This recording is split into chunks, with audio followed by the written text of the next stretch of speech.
C'était hier. Le FMI a déclaré à Davos en Suisse que l'économie mondiale allait subir le plus grand revers financier depuis la Seconde Guerre mondiale. Qu'est-ce que cela signifie? C'est ce dont je vais parler. Mais plus important encore, que pouvez-vous faire? Nous en avons parlé. Vous savez, quand vous pensez à ce que sont vos actifs aujourd'hui, si vous fréquentez des imbéciles, vous êtes probablement un imbécile. C'est très important parce que ces planificateurs financiers jouent le jeu. Ils ne vous montrent que des courbes qui remontent à 1980. Et c'est à ce moment-là que Paul Volcker a augmenté les taux. Et donc depuis cette époque, nous sommes dans un cycle de baisse des taux d'intérêt. Et bien sûr, vous pouvez dire que le marché boursier est toujours en hausse, si les taux d'intérêt sont toujours en baisse. Mais que se passe-t-il quand les taux d'intérêt commencent à remonter? Et généralement, le cycle est d'environ 30 à 40 ans. Donc, si vous regardez les graphiques du marché boursier remontant à 1927, 1980 ou 81, ajustés selon l'inflation, ils sont plutôt plats. Mais vous voyez, ils ne vous le disent pas. Ils sélectionnent leurs données. Ils vous les fournissent pour encaisser leurs honoraires. Mais quelque chose d'encore pire s'est produit lors du dernier crash, disons en 2008, quand le marché du refinancement s'est inversé et ainsi de suite. Et la plupart de ces planificateurs financiers et courtiers en immobilier, tout ce qu'ils savent, c'est que le marché est en hausse. Vous savez, depuis 2008, nous n'avons connu rien que des jours heureux. Et là encore, parce qu'ils ont continué à baisser les taux d'intérêt. L'immobilier a augmenté, le marché boursier a augmenté, et les marchés des obligations ont augmenté. Le problème, c'est que le taureau monte les escaliers, et l'ours sort par la fenêtre. Et lorsque ça arrive, ça dure 4 mois. C'est à ce rythme que l'ours va tomber par la fenêtre. Donc non, ça ne va jamais descendre et continuer à monter indéfiniment. Dès que j'entends ça, je sais que ça va baisser. Oui, et il y a toujours, Jim Rogers, je pense, l'a magnifiquement articulé, vous devez simplement acheter dans la panique et vendre dans l'hystérie. Et parfois, vous savez quand il y a de l'hystérie. Le problème avec les marchés à la hausse, c'est que les gens bêtes ont l'air intelligents. Oui, et le dicton, le taureau monte les escaliers, l'ours passe par la fenêtre, et quand il tombe vite. Ma question est cependant, je crois que des gens se suicident. C'est du déjà vu, encore une fois, ça remonte à 1929. Le dicton était « Attention aux banquiers qui chutent ». Ils sautent par la fenêtre, et ils tuent des passants dans la rue en bas. Oui, mais à la fin de la journée, qui blâmez-vous? La FED? C'est la FED, parce que tout ceci ne fait que pousser les gens vers la courbe des risques. Donc le point à retenir ici est, vous savez, devenir plus intelligent. Au moins fréquenter des gens intelligents. Oui, je veux dire, oh mon Dieu, vous savez. Ça va être, on va se faire tellement d'argent parce qu'on a les crédits carbone et la biotechnologie qui arrivent et tout ça. Il y a plus d'opportunités aujourd'hui. Mais pas si vous traînez avec des imbéciles. Je pense qu'il y a des opportunités incroyables. Mais je pense qu'elles se situent dans la sphère opposée. Et ce sont juste les matières premières de la bonne vieille école. Je pense compter sur un super cycle à long terme. Je pense que vous allez voir les prix de matières comme le charbon et l'uranium augmenter. Et je pense que le thème central est à peu près tout ce que vous avez déclaré au cours des 30 ou 40 dernières années, et que si vous vous lancez dans un investissement et que tout le monde le fait, et que c'est ce qu'on vous enseigne à l'école, vous ne gagnerez probablement pas d'argent. Vous allez probablement perdre de l'argent. Mais si vous vous lancez dans un investissement et que tout le monde vous dit « Robert, tu es fou, qu'est-ce que tu racontes? Tu as complètement perdu la tête, ne fais pas ça !» Ce sont les investissements où vous allez gagner le plus d'argent. Et c'est la même chose pour vous. Nous n'avons pas d'actions, d'obligations, ni de fonds communs de placement. Parce que mon riche père m'a appris différemment. Donc aujourd'hui, comme je le disais, et je le dis tout le temps, nous possédons des puits de pétrole. Nous ne possédons pas de compagnie pétrolière. Nous ne possédons pas d'actions. Donc encore une fois, quand Biden a coupé le pipeline XL, eh bien, ça a passé de 30 à 130 $. Nom d'un chien. On se fait tellement d'argent aujourd'hui. Ce qui est dangereux, c'est que les gens sont ruinés. L'inflation les tue de plus en plus. Oui, mais toute intervention dans une économie de marché libre va toujours empirer les choses pour les pauvres et la classe moyenne. Que ce soit à travers l'insidieuse taxe invisible de l'inflation, ou que ce soit en soutenant des actifs qui créent, vous savez, ces bulles où les gens sont complètement ruinés, et la mauvaise allocation des ressources et le mal investissement. Je veux dire que nous devons comprendre que la planification centrale ou le marxisme, comme vous le dites toujours, est une pente très glissante. C'est le chemin de la ruine. Et Jim Rogers se dit, vous savez, c'est le chemin express vers la pauvreté. Nous devons comprendre que le capitalisme de marché libre n'est pas parfait, mais c'est le meilleur système que nous ayons pour élever le niveau de vie des pauvres et de la classe moyenne. Et nous devenons trop marxistes. C'est pourquoi tant de gamins disent « Oh, si je vais à l'université, tout ira bien ». Cette semaine, on m'a expliqué le marxisme. Vous savez, il parle de la gestion des impôts, toutes ces choses. Mais ce qui est effrayant aujourd'hui, c'est ce que dit Klaus Schwab. Un jour, vous ne posséderez rien, et vous serez heureux. C'est l'abolition de la propriété privée, comme Marx, oui. Et c'est ce qu'ils enseignent. Et ce qui est insensé, c'est qu'ils essaient d'utiliser l'inflation comme une raison de taxer les riches. Et c'est complètement pervers, car la façon de résoudre l'inflation des prix à la consommation est, comme nous le disons, de produire plus de choses. Et vous savez, si vous taxez tous les gens qui produisent, aurons-nous moins de choses au final? Ou est-ce qu'on aura plus de choses?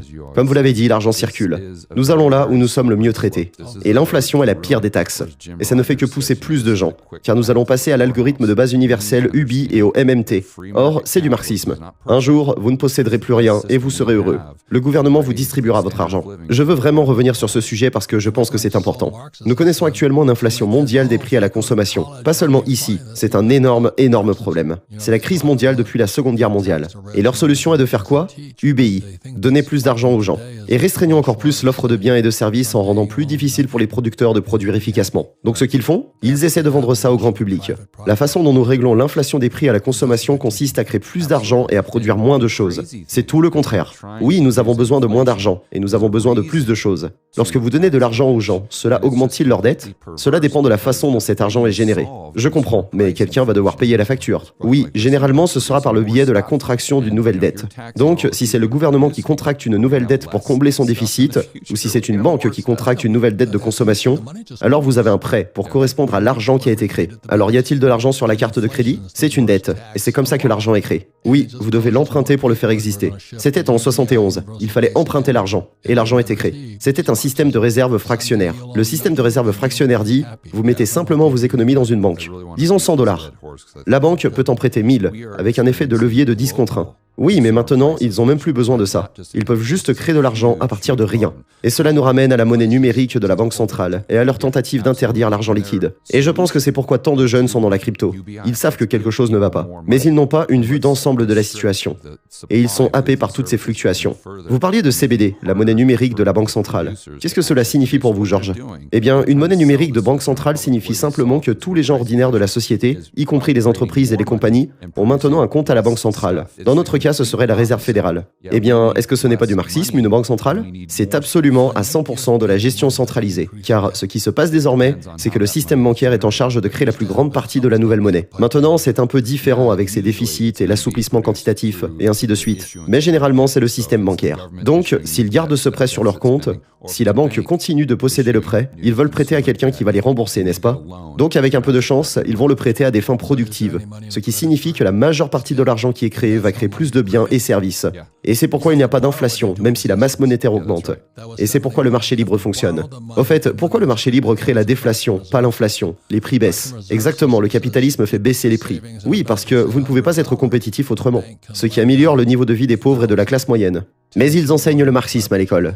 Tout ça est tellement archaïque, dirigé par des professeurs d'école. Oh mon Dieu. Donc, si nous entrons dans le système avec la monnaie numérique de la Banque centrale, alors tous les comptes bancaires vont à la FED. Et la FED détermine qui obtient le prêt et pourquoi. Et la grande idée ici est que la FED n'a pas de profit et de perte. Elle peut donc perdre de l'argent. Donc là où une banque doit prêter de manière productive, la FED peut prêter d'une manière non productive. Elle peut prêter à qui elle veut. La FED n'a pas à s'inquiéter d'être remboursée. Donc c'est une création de dette monétaire contrôlée centralement. Et ça, pour répondre à votre question, c'est du marxisme. Mais il y a aussi un contrôle massif, c'est le Big Brother d'Orwell qui regarde. Ils peuvent dire exactement où vous dépensez votre argent, dans quoi le dépensez-vous et où se trouve-t-il. Ils peuvent vous traquer. Et la raison pour laquelle j'aime ça ici, c'est que c'est de l'or pur qui existe depuis la formation de la Terre. C'est de l'argent. Il y en a depuis que la Terre s'est formée. Je peux m'en servir et le dépenser n'importe où dans le monde. Ils ne peuvent pas me traquer. Et donc, quand Bitcoin est sorti, vous vous souvenez qu'ils disaient « Oh, ils vont l'utiliser pour le trafic de drogue et tout ça ». Eh bien, vous croyez que les dollars le sont moins? Oui, exactement. Je veux dire, comment les gens peuvent-ils être aussi idiots et avaler tout ce que dit la FED? C'est ce dont parle Rich Dad Poor Dad. Mon père pauvre était un brillant universitaire, mais complètement fauché. Ouais, mais il pensait que tout ce dont il avait besoin, c'était son doctorat de Stanford et Northwestern, et puis à Chicago. Et il a survécu avec ça. Et mon père riche, qui n'est jamais allé à l'école, disait « Ton père est un crétin ». Mais il se croit supérieur. Il se croit au-dessus des lois, pour certains d'entre eux. L'autre chose à laquelle je pense, vous savez, c'est la raison pour laquelle nous aimons la macro. C'est que l'histoire se répète. Comme le dit Jim Rogers, une chose que nous enseigne l'histoire est que les gens n'apprennent pas de leur passé. Vous lisez des livres comme 1984 et Atlas Shrugged, et vous vous dites « Mon Dieu, mais comment diable ont-ils pu voir cela venir ?» Ces livres étaient censés être des fictions, mais ils ont prédit l'avenir et ce que nous vivons aujourd'hui. Je pense que c'est juste parce que, comme vous l'avez dit plus tôt, l'histoire se répète. Ou si elle ne se répète pas exactement, elle rime. J'ai fait beaucoup de recherches ces 2 derniers jours sur la Première Guerre mondiale et comment elle a commencé. Et c'est terriblement similaire. La République de Weimar, c'était la Seconde Guerre mondiale. Et pour ce qui est criait de l'hyperinflation. Mais la Première Guerre mondiale était vraiment là. C'est la Première Guerre mondiale qui a mis les choses sur les rails. Je veux dire qu'il y a eu une réaction en chaîne. Oui, mais le duc a été tué, là où il était en Slovénie ou quelque chose comme ça, bref. Vous avez les deux groupes, l'Autriche et la Hongrie autrichienne. Et puis l'autre groupe, vous avez tous ces grands pays qui soutiennent l'un des petits pays qui se détestent. Et vous savez, le monde se sépare en quelque sorte en deux groupes, et ils se font la guerre. Et vous voyez la même chose se produire aujourd'hui avec la Russie. Il y a de grands pays qui se rangent de leur côté, et d'autres pays qui se rangent du côté de l'Occident. Vous avez donc deux économies, en particulier l'Ukraine, qui est relativement petite. Maintenant, ces économies sont extrêmement importantes, car elles fournissent beaucoup de nourriture et d'énergie au monde, c'est certain. Je ne dis pas qu'elles ne sont pas importantes. L'Ukraine est le grenier à blé de tant de pays dans le monde. Oui, c'est vrai, vous avez du gaz naturel, vous avez du potassium, vous avez les engrais, vous avez le bois de construction, vous avez un tas de choses en Russie et en Ukraine. Mais ce que je veux dire, c'est que du point de vue du PIB, vous avez deux pays qui sont relativement petits comparés au Japon, à la Chine et aux États-Unis. Mais pourtant, ils sont dans ce conflit.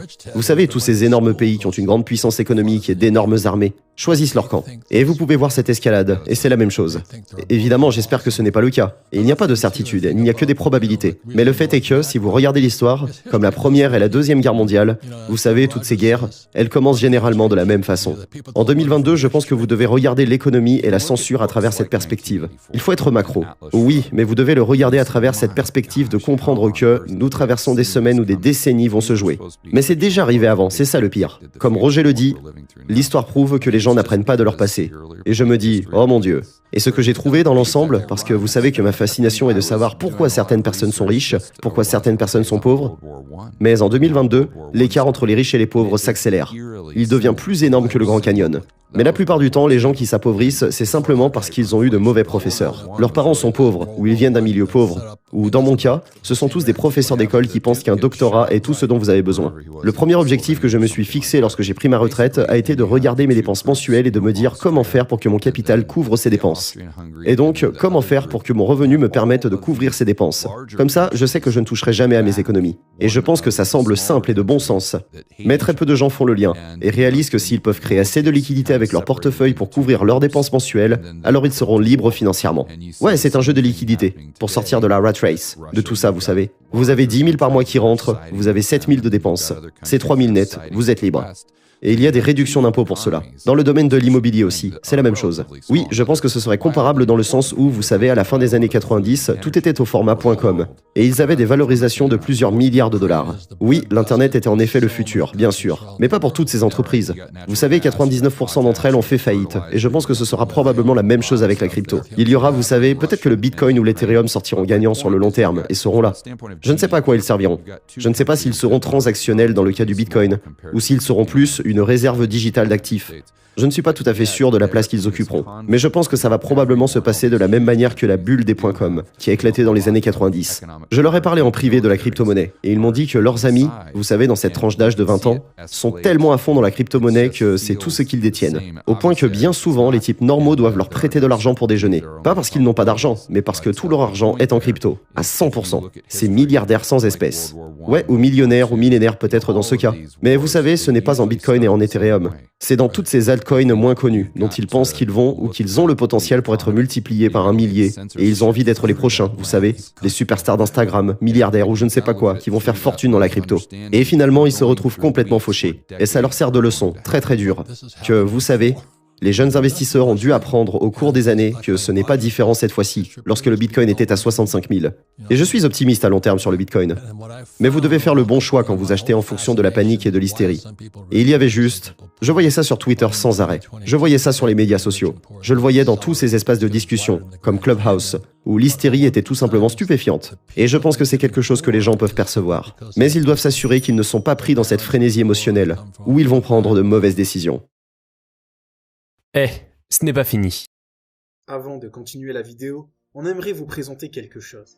Beaucoup d'entre vous ont dit qu'ils voulaient apprendre l'entrepreneuriat, la psychologie, l'éducation financière et le développement personnel.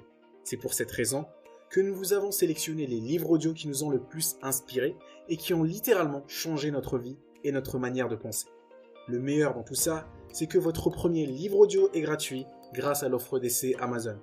Cliquez sur le lien dans la description et profitez de votre premier livre audio que vous pourrez écouter dans la voiture, à la salle de sport, dans les transports ou dans n'importe quel endroit.